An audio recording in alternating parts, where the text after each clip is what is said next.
Department of Labor and Employment at mga katuwang na ahensya lumagda sa isang Joint Manual of Operations kung saan nakadetalye ang kanilang magiging serbisyo sa mga Filipino migrant.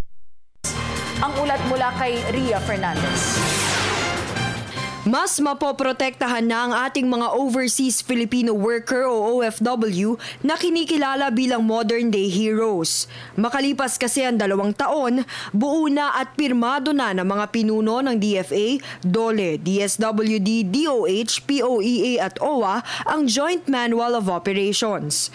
Sa Joint Manual, nilinaw na po ang mga hakbangin at tiyak na kung sino ang may responsibilidad sa paghahatid ng serbisyo sa ating mga manggagawa at kababayang nasa labas ng bansa. Tungkulin ng DFA ang repatriation ng mga undocumented OFW, shipment ng mga labi at personal na mga gamit, pakikipagnegosasyon ukol sa blood money, pag-alam ng kinalulugaran at kalagayan, pag-ayuda sa mga kasong kriminal at imigrasyon, pagtulong sa mga biktima ng illegal recruitment at trafficking, gayon din sa mga biktima ng kidnapping at hostage.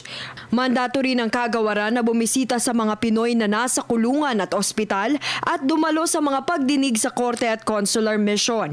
Dito rin maaaring dumulog ang mga kababayan natin abroad na nangangailangan ng abogado at iba pang serbisyong legal. Nakatoka naman ang DOLE sa pag-ayuda sa mga reklamong kaugnay sa trabaho, repatriation ng mga dokumentadong OFW, death benefits at iba pang benepisyo ng manggagawa, welfare assistance kabilang medical referral, non-performance of family obligations at iba pa.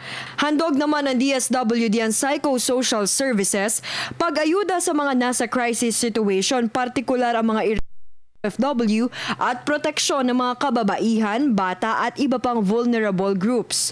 Habang tulong medikal naman ang sa DOH.